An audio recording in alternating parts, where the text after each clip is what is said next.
मुझे नहीं लगता कि इंडिया में भी कितनी तेज़ी किसी भी शहर या टाउन में आई होगी।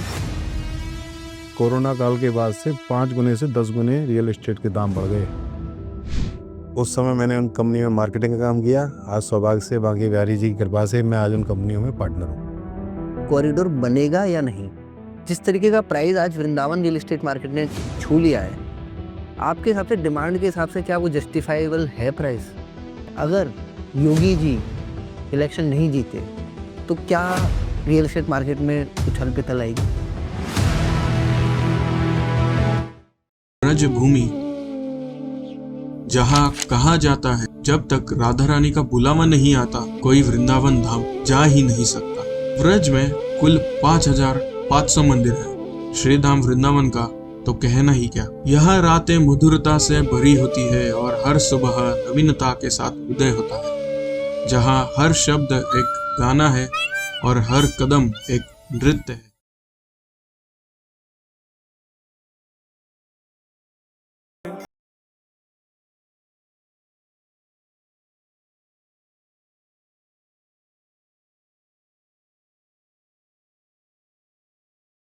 सक्सेस की नहीं होती, वो सफर की होती है। आज हम एक ऐसे व्यक्ति के साथ हैं जिसने अपना सफर एक घड़ी की दुकान से चालू किया था और आज वो वृंदावन रियल एस्टेट इकोसिस्टम में एक बहुत अहम पिलर है। तो मैं वेलकम करता हूँ श्री मेघश्याम जी का, थैंक यू। जिन्होंने अपनी लाइफ में बहुत संघर्ष किया और अपने पेशेंस, विजन और ट्रस्ट के साथ वृंदावन में एक रियल एस्टेट डेवलपमेंट में अहम भूमिका निभाई। तो सबसे पहले हम शुरुआत करते हैं। बोलिए बांके बिहारी लाल की जय हो। बहुत बहुत आपका धन्यवाद। धन्यवाद रजत जी, आपने मुझको बुलाया। जी, आप कैसे हैं? मैं बहुत ठीक हूँ, आप बताइए आप कैसे हैं? मैं बहुत बढ़िया हूँ। जैसे काफ़ी सारे लोगों से मैं मिलता हूँ, जी। तो अक्सर मैं उनकी स्टोरी समझना चाहता हूँ, क्योंकि क्या है कि हर इंसान कुछ भी कर सकता है अपनी लाइफ में। निश्चित।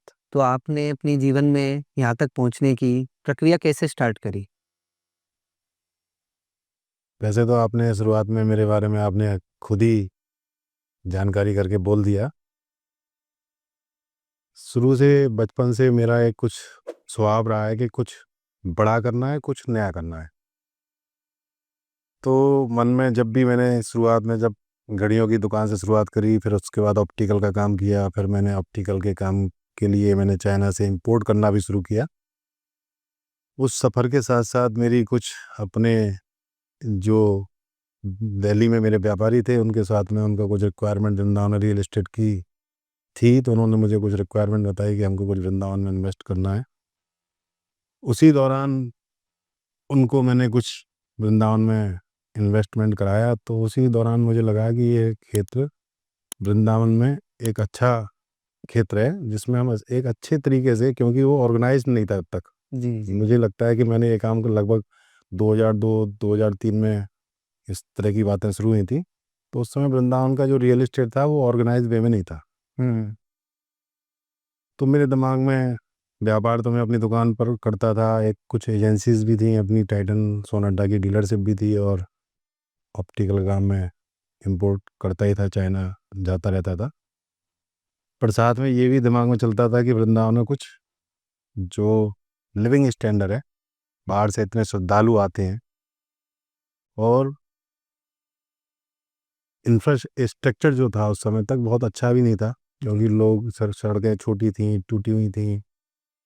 तो उसके बाद धीरे धीरे जैसे जैसे वृंदावन का नाम हुआ, लेकिन वृंदावन के नाम में इससे बीच में मैं अपना बताऊं, उससे पहले मुझे वृंदावन के बारे में कुछ जो मेरा अपना एक्सपीरियंस है, क्योंकि मैं वृंदावन में जी। मैं 14वीं जनरेशन में हूँ। 14वीं जनरेशन मतलब आपके पर बाबा के बाबा के बाबा 14 जनरेशन से आप मतलब प्योर ब्रजवासी रहे हो आप। जी। तो 14वीं जनरेशन में हूँ, तो इसलिए थोड़ा ब्रज का भाव हमारे अंदर भरा हुआ है। एक्चुअल में वृंदावन ऐसी जगह पर है कि यहाँ पर इतने सारे श्रद्धालु तीर्थयात्री यहाँ पर हमेशा से आते रहे हैं और हमने तो बचपन से अपने दादी बाबा पिताजी माताजी से यही देखा है कि एक आध्यात्म हमारे मन में और शरीर में कूट कूट के भरा हुआ है।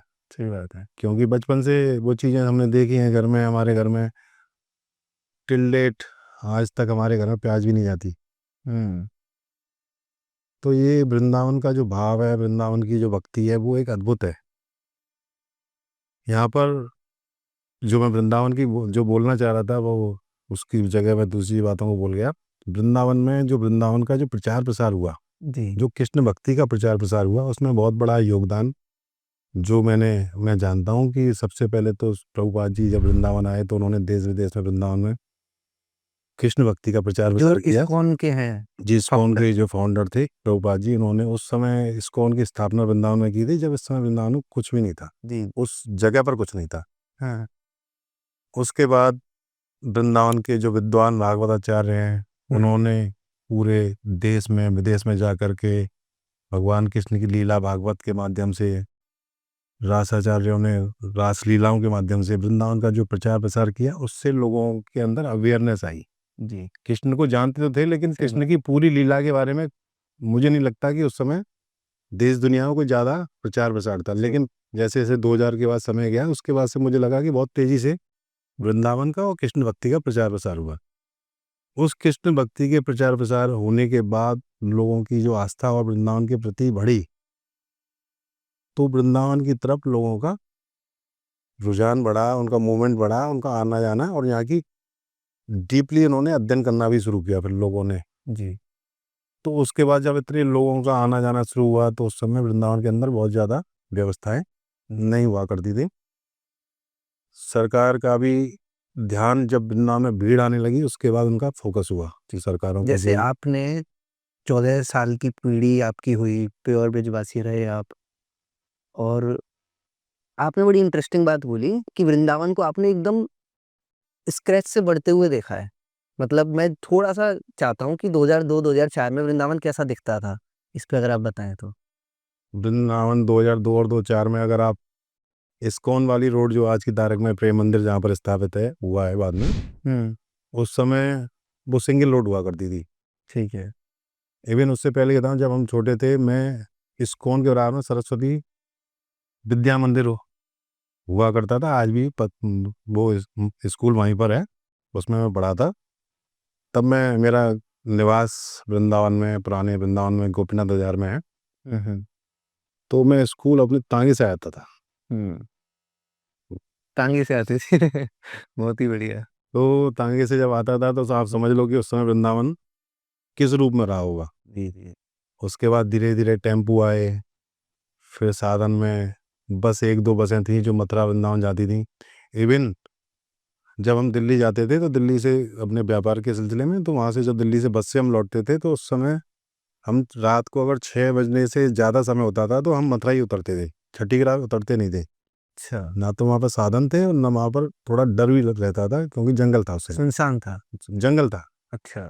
तो उस समय 6 बजे के बाद अगर हम दिल्ली से लौट रहे हैं, तो हम सीधे मथुरा ही उतरते थे, मथुरा से ही वृंदावन आते थे, मथुरा वृंदावन रोड से। छठी ग्राम पर तो उस समय उतरते भी नहीं थे। तो आप समझ लीजिए कि वृंदावन उस समय क्या था। तो मतलब कौन-सा ब्रेकिंग पॉइंट कौन-सा था? अगर मैं आज 25 साल देखूँ, 2000 से लेकर आज 2026 पहुँच गए हम। तो ब्रेकिंग पॉइंट्स क्या थे वृंदावन के डेवलपमेंट के आगे? जैसे आपने बताया, एक तो इस्कॉन टेम्पल का स्थापना, जी। जैसे एक ये हुआ, और क्या-क्या? इसके साथ में बांके बिहारी, हमारे जो ठाकुर श्री बांके बिहारी जी का मंदिर है, बांके बिहारी मंदिर में लोगों का उस शुरुआत में तो बहुत कम, हम भी जब जाते थे तो स्कूटर से बांके बिहारी मंदिर जाते थे, उसकी देरी के सामने स्कूटर खड़ा करते थे, और 2 मिनट के अंदर ही दर्शन करके आसानी से, भीड़ नहीं थी। कुछ भी नहीं था। तो इतना आनंद था, हम भी लगभग रोज ही दर्शन करने जाते थे। आज वो स्थिति हम सोचते हैं कि कब हम कैसे उस भीड़ से जा करके दर्शन करके आए हैं। तो अब थोड़ा सा बहुत कठिन हो गया, थोड़ा नहीं बहुत कठिन हो गया वृंदावन अब थोड़ा सा। तो बांके बिहारी मंदिर का भी हमारे देखते देखते जिस तरह से वहाँ पर आस्था बढ़ी, आस्था देखिए ऐसे नहीं बढ़ती है। मैं तो ये मानता हूँ कि मनुष्य जो है, जब अगर कुछ स्वार्थ के लिए भागता है, सही बात। अगर उसको कुछ मिलेगा तभी वो कहीं जाता है, अदरवाइज वो नहीं। बिना लाभ के तो बहुत कम है कि अगर निस्वार्थ भाव से गिर जाता है। तो ठाकुर श्री बांके बिहारी ने दुनिया में सबको सुख शांति समृद्धि दी, तभी दुनिया वृंदावन की तरफ भागी। मैं तो यही मानता हूँ, मेरा व्यक्तिगत मानना है कि बांके बिहारी लाल ने जो कृपा करी, बरसाई अपनी दुनिया में, तो उसके बाद भीड़ दिन ब दिन बढ़ती गई। उसके बाद फिर इस्कॉन मंदिर साथ में चलने लगा। देश विदेश से जो फॉरेनर्स हैं वो आने लगे वृंदावन। कार्तिक का महीना यहाँ होता है, उस समय बहुत सारे प्रवास पे रहते हैं फॉरेनर्स। तो वृंदावन की महिमा दिन ब दिन हमारे देखते देखते काफ़ी बढ़ी। फिर कृपालु जी महाराज ने एक माइलस्टोन का काम किया, एक प्रेम मंदिर का इतने बड़े भव्य और सुंदर मंदिर का निर्माण किया। तो साथ में मुझे लगता है उसको देखने के लिए भी लोगों ने अलग कौन से, से ईयर में लॉन्च हुआ था प्रेम मंदिर लगभग? मेरे ख्याल से 2008 या 10 के आसपास, मुझे डेट तो मैं नहीं याद है मुझे, लगभग 2000 या 2002 में तो काम शुरू हुआ था। 8 साल उस मंदिर को बनने तो लगा। एकदम जैसे 7 वंडर्स ऑफ द वर्ल्ड की लेवल का एक प्रेम मंदिर। हाँ, अगर देखी जाए तो जो उन्होंने पूरा इटली से वाइट मार्बल से जो मंदिर बनाया उसमें कोई भी ब्रिक वर्क्स नहीं है। अच्छा। तो वो एक अद्भुत, उन्होंने एक सुंदर, मतलब वृंदावन को दोबारा से मैं कहूँगा कि 500 साल के लिए पुनर्जीवित कर दिया। बेहतरीन। क्योंकि वृंदावन के सारे जो मंदिर हैं पुराने 500 साल पुराने का इतिहास है उन मंदिरों के, तो वो समय के साथ जीर्ण शीर्ण हो रहे हैं। तो आज वो दोबारा उन्होंने एक 500 साल के लिए एक ऐसा मंदिर जी। वृंदावन ने स्थापित किया। साथ में फिर अक्षय पात्र, चंद्रोदय मंदिर आया, बहुत सारे मंदिर हैं। और फिर साथ में बहुत सारे वृंदावन में ब्रजस तो संतों का स्थान, निवास स्थानीय माना जाता है। तो समय समय पर बहुत सारे संत भी यहाँ पर आए और रहे, और उन्होंने साथ में वृंदावन का प्रसार किया।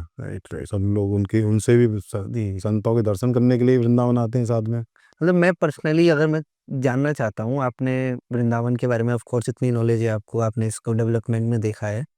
मैं ये चीज़ जानना चाहता हूँ, जब आपने अपनी लाइफ में घड़ी का काम करते थे आप, जी, मतलब जो हमारे व्यूअर्स हैं वो इस चीज़ को फील करें, अगर कोई भी आदमी कुछ भी कर सकता है, तो आपके अंदर क्या मोटिवेशन था कि भाई मेरे को घड़ी की दुकान से आगे बढ़ना है? क्या आप कैसे किया? थोड़ा-सा प्रकाश डालें अपनी जर्नी पर। देखिए ऐसा कुछ नहीं है। मैं तो ये कहता हूँ कि जो भी होता है वो कराने वाला ईश्वर ही है, और सबके अंदर ईश्वर की कृपा होती है तभी कुछ, उसके विवेक भी जब ही काम करता है। सही बात है। तो हम तो नेचुरल वे में अपना व्यापार करते थे, लेकिन साथ में कुछ नया और कुछ बड़ा, कुछ अलग करने की चाह हमेशा रही। तो मुझे एक मौका मिला, जो मेरे व्यापारी थे उन्होंने जब इन्वेस्टमेंट की बात कही, तो वहीं से मेरा टर्निंग पॉइंट था। आपने पहला इन्वेस्टमेंट कितने का किया आपने? मैंने एक ज़मीन पार्टनरशिप में खरीदी थी शुरुआत में, हाँ। और रुक्मणी विहार के नज़दीक थी। उस समय 20 लाख रुपया बीघा यहाँ का लगभग रेट हुआ करता था। और मैंने उस समय वो ज़मीन पहली बार इन्वेस्टमेंट पर्सनल अपना किया, ज़मीन में शुरुआत करी अपनी। किस्मत देगी कि मैं इसमें कितना सफल होता हूँ।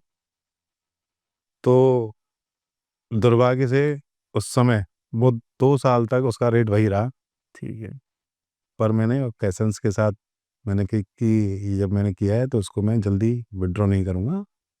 साथ में फिर मैंने उसके अलावा अपनी छोटी मोटी टाउनशिप्स चालू की मैंने, कुछ ज़मीनों की ट्रेडिंग उसके अलावा की, जब तक वो ज़मीन भी मेरी काफ़ी रेट बढ़ गए थे। तो वो एक बूस्टअप मिला मुझे कि इसमें कितने लगभग रेट बढ़ गए थे आपके? 5 साल में लगभग 10 गुना उसका रेट हो गया था। मतलब आप बोलो तो 2 करोड़ रुपए। जी। बेहतरीन। तो मतलब आपको तो भगवान ने बूस्टअप कृपा उसी समय कर दी। हाँ, मोटिवेशन यहीं से आ गया कि हम इस काम में आगे बढ़ सकते हैं।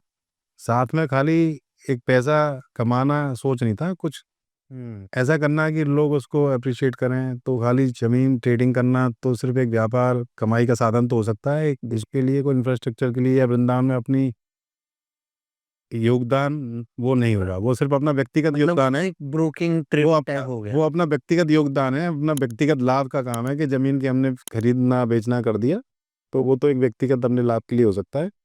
फिर लेकिन आप उससे इंफ्रास्ट्रक्चर वाली लाइन में कैसे आए? डेवलपर वो इंफ्रास्ट्रक्चर। मैंने बताया ना कि शुरू से मेरे दिमाग में था कि चीज़ें समय लगता है सीखने में, समझने में और आगे बढ़ने में। तो मैंने फिर उसको सबसे पहले फिर मैंने एक प्रेम मंदिर के सामने हमने एक कॉलोनी काटी थी शुरुआत में। तो उसी के अंदर एक अपना अपार्टमेंट बनाया, और एक अच्छा अपार्टमेंट था, लोगों ने बहुत अप्रिशिएट किया और बहुत कम समय बिक गया। तो मेरी दूसरी बूस्टर डोज जो थी ठीक है। वो ये वहाँ से, लगभग कौन से ईयर की बात है? ये 2010 की बात है। मतलब आप वन ऑफ द पायनियर हो गए जिस टाइम पे लोग, जैसे आज की टाइम में बड़े-बड़े डेवलपर आ रहे हैं वृंदावन में, आप बहुत बड़े-बड़े डेवलपर तो मुझे लगता है कि मेरे सामने ही आए हैं। जब वो आए थे उस समय, उससे पहले मैं उनसे पहले बड़े डेवलपरों से पहले तो मैं काम कर ही रहा था, काम चालू हो गया था मेरा। फिर बड़े बड़े जब डेवलपर आए तो मैंने अपनी कंपनी बनाई अपनी ट्रेडिंग के काम में, या अपना जो मेरा लेवल था काम करने का, जो स्तर था या स्कोप था, वो मेरा एक लिमिटेड था। तो मैंने उसको, फिर मेरे दिमाग में आया कि इसको बड़ा कैसे किया जा सकता है, कैसे ज़्यादा से ज़्यादा लोगों तक पहुंच सकते हैं, ज़्यादा से ज़्यादा चीज़ों को सीख सकते हैं और समझ सकते हैं। तो वृंदावन में जो बड़े डेवलपर्स आए, कृष्णभूमि करके एक प्रोजेक्ट आया है जो इन्होंने एक बहुत बढ़िया सुंदर चंद्रोदय मंदिर कैंपस में बनाया है। सन सिटी कंपनी ने एक सन सिटी अनंतम बनाया है, ओमेक्स सिटी बनी। तो मैंने अपनी कंपनी के थ्रू उनमें उसमें मार्केटिंग का काम भी किया, अच्छा। तो जिसके ज़रिए मैं उन बड़ी कंपनियों का सिस्टम समझ पाया। और वहाँ से मैंने एक व्यापार तो एक मतलब कम जो मैंने मार्केटिंग जो करी वो सिर्फ मेरा एक सीखने का माध्यम था अच्छा। कि मैं बड़ा काम कैसे कर सकता हूँ, क्योंकि जब तक आप बड़े ग्रुप्स के साथ या बड़ी कंपनियों के साथ कोई एसोसिएट नहीं करेंगे तो आप उनके नज़दीक नहीं जा सकते। तो नज़दीक जाने के लिए मुझे लगा कि मुझे इनके साथ जुड़ने के लिए कुछ ना कुछ उनसे कनेक्ट होना पड़ेगा। तो मैंने अपनी मार्केटिंग कंपनी खोली, मार्केटिंग का फिर मैंने काम किया इनके साथ और बहुत अच्छा रेस्पॉन्स मिला मुझे, और मेरे उन सारी कंपनियों के से रिलेशन बहुत ही मजबूत हुए। मतलब ओमैक्स और ये सब तो बहुत बड़े डेवलपर माने जाते जी, हैं ऑल इंडिया और में। बिल्कुल, हाँ। और एक पहचाने हुए डेवलपर्स हैं। और आज मैं जो आपको 3 कंपनियों का नाम बताया, सन सिटी अनंतम, कृष्णभूमि जिसके चेयरमैन रविंद्र चमड़िया जी हैं, सन सिटी के जो ओनर हैं वो अंकित गोयल जी हैं, और ओमेक्स के मोहित गोयल जी हैं। उस समय मैंने उन कंपनी में मार्केटिंग का काम किया। आज सौभाग्य से बांके बिहारी जी की कृपा से मैं आज उन कंपनियों में पार्टनर हूँ। बेहतरीन। उन कंपनियों के साथ में वृंदावन में डेवलपमेंट का काम कर रहा हूँ। ये मुझे बहुत इस बात का प्राउड है। जी, जी। तो वृंदावन में जैसे आपने मतलब बड़ी इंस्पायरिंग स्टोरी है कि सबसे पहले तो एक शॉप थी, शॉप से आपने कुछ वृंदावन में ट्रेडिंग करके लोगों की हेल्प करी सही चीज़ दिलवाकर। तो मतलब जब हम बात करते हैं ज़मीनों की, जब बड़ी ब्रांड लग जाती है, तब तो विश्वास हो ही जाता है क्योंकि आप ओमेक्स से जुड़े हुए हैं, ओमेक्स का एक ट्रस्ट है मार्केट में। पर जब आप स्टार्ट कर रहे थे, तो आप पे लोगों ने भरोसा कैसे किया? क्योंकि ये ज़मीनों का काम बहुत भरोसे वाला है। ये आप सही कह रहे हैं रजत जी। एक्चुअल में ज़मीनों, जब उस समय जिस समय मैंने वृंदावन में ज़मीनों का काम शुरू किया था, तो उस समय ज़मीनों का काम करने में लोगों को डर लगता था, शरीफ लोगों को। क्योंकि उस समय ये माना जाता कि ये काम अच्छे लोगों का नहीं है। मेरे पिताजी ने भी कहा कि इस काम में क्यों तुम इंटरेस्ट दिखा रहे हो, ये अच्छे लोगों का काम नहीं है, हम लोगों का, व्यापारियों का काम नहीं है। इस तरह का मतलब उनके एक उस समय माहौल ऐसा ही था। सही बात है। तो इस वजह से लोग, अच्छे आदमी इस व्यापार में आते नहीं। आते नहीं थे। वही कब्ज़ा वाली चीज़ें चलती। तो चीज़ें थी छोट उस समय, चीज़ें थोड़ा-सा ने समाज में पढ़े-लिखे लोग भी थोड़े से कम थे, अवेयरनेस भी कम थी, तो इसलिए उस समय अच्छे लोग इस काम से दूर रहते थे। क्योंकि उनको पता नहीं, घर में भी एक माहौल ऐसा था कि ये काम अच्छे लोग, मतलब तुम्हारे लोग एक शरीफ आदमियों का नहीं है। इस तरह से मतलब एक कहानियाँ, जैसे दादी-बाबा की कहानी होती है ना, इस तरह से वो कहानियाँ चलती थीं। पर ऐसा नहीं है।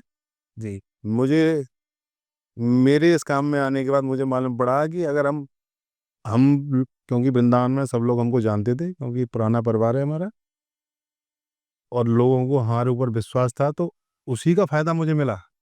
क्योंकि जहाँ इस रियल एस्टेट में लोगों का विश्वास हर आदमी पर नहीं होता था, वहाँ पर एक विश्वास वाला आदमी आदमी लोगों को दिखा, तो लोगों ने विश्वास करके मेरे साथ इन्वेस्ट किया, और उन सब लोगों ने को ठाकुर जी ने लाभ दिया।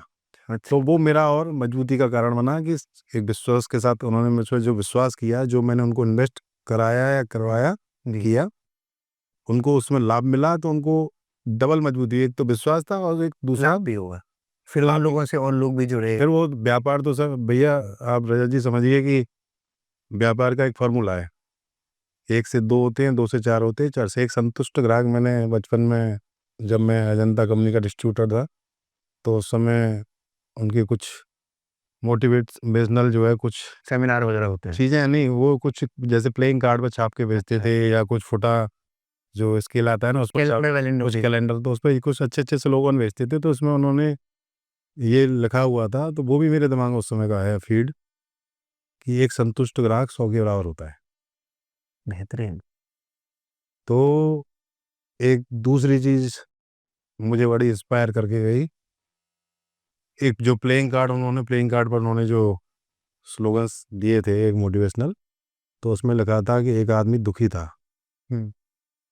वो दुखी था कि उसके पैर में जूते नहीं हैं, लेकिन वो जब तक दुखी था जब तक वो इस इंसान से मिला कि जिसके पैर ही नहीं थे। अरे भाई साहब, सही तो एक्चुअल में मैं लोगों से मिला, बढ़िया बड़े लोगों से मुलाकात रही जीवन में। मैंने हमेशा अप्रोच करने की कोशिश की, उनसे उनका नज़रिया समझने की कोशिश की, उनके तौर तरीके, उनका व्यवहार, उनका व्यापार में क्या सिस्टम है, तो वो सब मैंने नज़दीक से जा कर के उनसे किसी तरह से कनेक्ट होकर के वो सीखा। जी, क्योंकि वृंदावन में छोटा सा वृंदावन था, तो ये सारी चीज़ें आप घर से तो नहीं सीख सकते, सही बात। ये तो आप पब्लिक में जा कर के लोगों से मिल कर के ही सीख सकते हैं। तो वो मैंने इस तरह की चीज़ें जो अच्छी लगी वो मैंने उसको आज तक सहेज के रखी। अभी जैसे वृंदावन में लोग बहुत सारे फैक्टर्स बोलते हैं कि जैसे वर्ल्ड टॉलेस्ट टेम्पल चंद्रोदय मंदिर आ रहा है, इंफ्रास्ट्रक्चर इतना तेजी से बूस्ट हो रहा है, लोग कॉरिडोर पर बहुत सारी चर्चाएं करते हैं। तो जैसे जिस तरीके से आपने वृंदावन के रियल एस्टेट मार्केट को क्लोजली देखा है, इसमें कनेक्टिविटी एक बहुत मेजर पॉइंट रहा है। जी, तो मैं जानना चाहता हूँ कि कनेक्टिविटी का क्या रोल है वृंदावन रियल एस्टेट में? वृंदावन का जो रियल एस्टेट व्यापार जो बढ़ा वो तो एक अपनी जगह पे हो गया।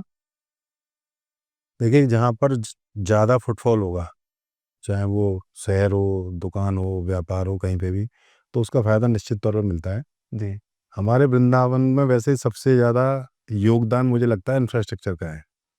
जो हाईवेज़, जो हमारा कनेक्टिंग, हम आज वृंदावन का भौगोलिक अगर आप स्थिति देखें, तो दिल्ली एनसीआर से हम 2 से ढाई घंटे की ड्राइव पर हैं।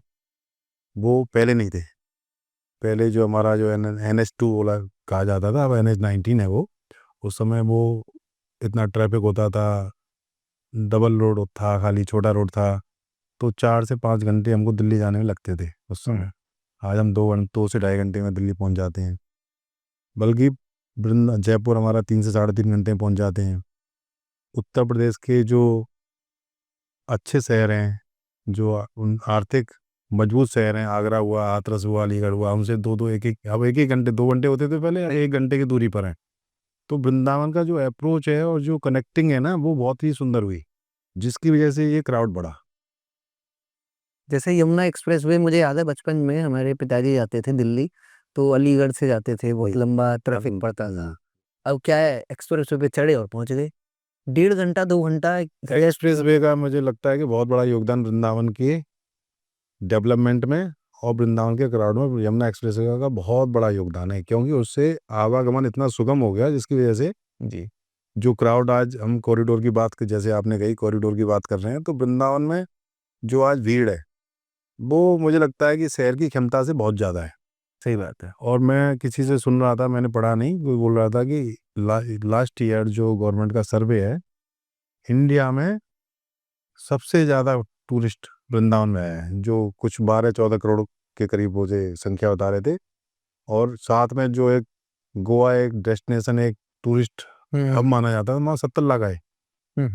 तो उससे बहुत बड़ा मार्जिन है। बहुत बड़ा डिफरेंस है। और वही मैं कह रहा हूँ कि आज, अच्छा, एक चीज़ और देखिए आप, पहले जो युवा पीढ़ी थी, नई जनरेशन थी, वो सब इस तरह के गोवा जाएंगे, बम्बई जाएंगे, लेकिन आज आध्यात्म की तरफ नई पीढ़ी का भी रुझान बढ़ा है। सही बात है। आप देखिए, अगर आप प्रेम मंदिर पर आप जाएं या बांकी बिहारी मंदिर में भी जाएं, तो मुझे लगता है कि 20-30% तो युवा पीढ़ी आपको दिखेगी। साथ में यंगस्टर्स है, यंगस्टर हैं, वो दिख रहे हैं, वो वृंदावन, मतलब उनका आस्था बड़ी है। जी, जी, जी। तो ये भी एक अपने आप में अद्भुत बात है। और वृंदावन में जो कॉरिडोर की जो मांग हो रही है, देखिए कॉरिडोर वृंदावन की कुंज गलियों के नाम से फेमस रहा है हमेशा, जी। और हमको तो वही अच्छी लगती हैं। हाँ, हाँ। लेकिन अब समय समय के साथ सब बदलाव हुए हैं, तो मुझे लगता है कि अप्रोच मार्ग तो चौड़े होने ही चाहिए।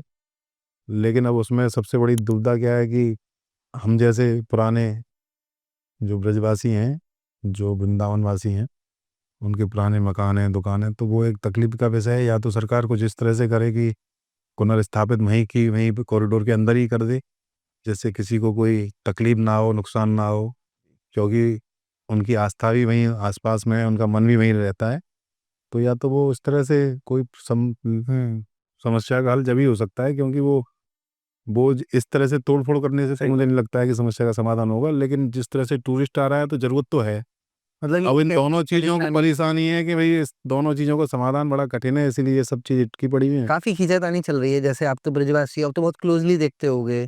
गोसाइयों का अलग पॉइंट ऑफ व्यू है, ब्रजवासियों का अलग पॉइंट ऑफ व्यू है। पर मेरा क्वेश्चन ये है, ये तो हम सब जानते हैं कि कॉरिडोर पे रोक लगा दी गई, बट उस रोक के बाद भी जिस तरीके से गवर्नमेंट चेंजेस ला रही है, वो कोई ना कोई सॉल्यूशन तो निकालेगी, क्योंकि भीड़ बहुत है। भीड़ की वजह से लोगों को परेशानी होती है, बहुत सारे ऐसे हादसे हो जाते हैं जो भक्त लोग हैं, उन लोगों को परेशानी होती है।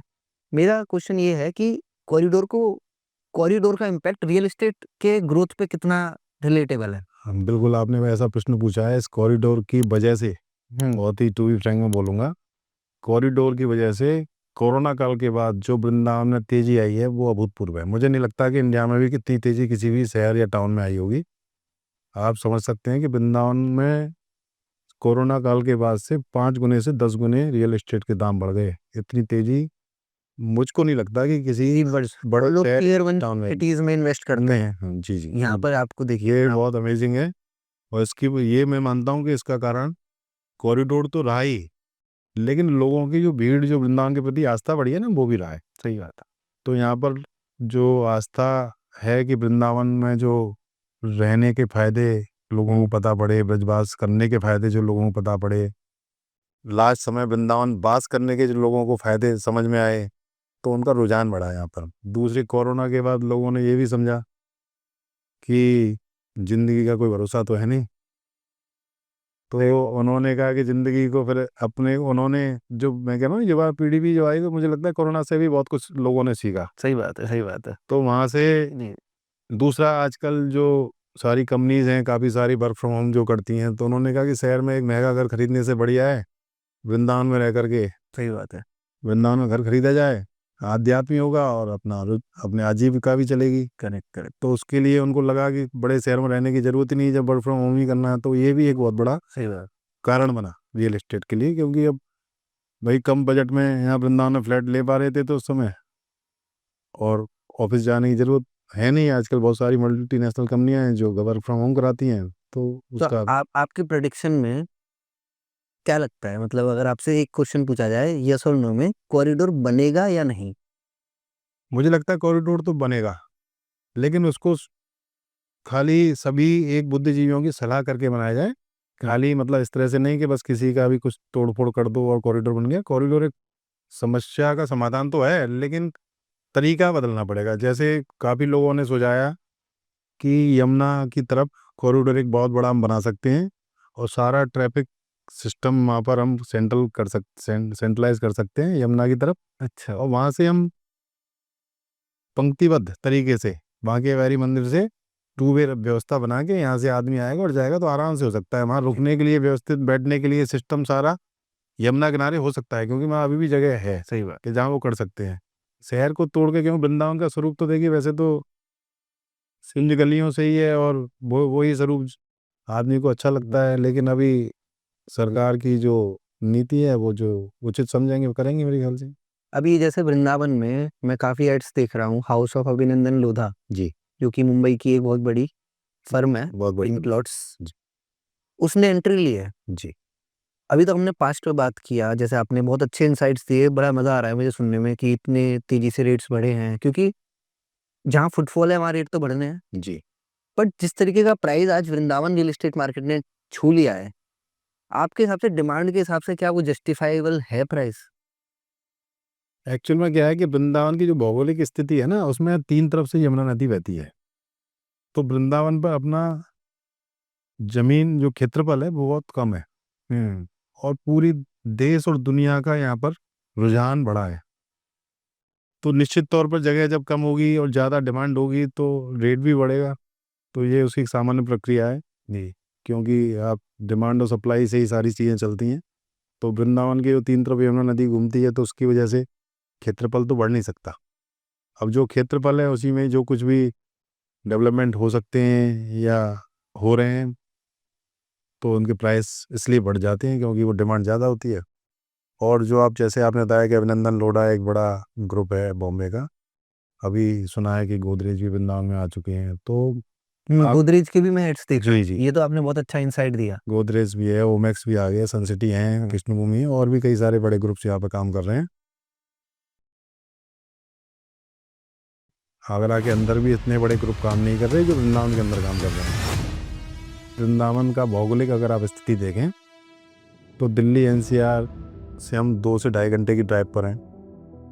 40 बार कोई मुख्यमंत्री, नहीं तो कभी हम सुनते थे कि कभी 5 साल के अंदर कभी कोई मुख्यमंत्री सही बात है, एक बार आ गया। एक बार आ गया, 40 बार, क्योंकि उनका विशेष रुझान है और फोकस है वृंदावन के डेवलपमेंट को लेकर के। मैं अभी आपको बता रहा था कि वृंदावन में छोटा सा हमारे पास क्षेत्रफल ज़्यादा कम है और डिमांड ज़्यादा है। उसके लिए 2 कारण हैं। इंडिया में सबसे ज़्यादा टूरिस्ट वृंदावन में आए हैं, जो कुछ 12-14 करोड़ के करीब वो संख्या बता रहे थे।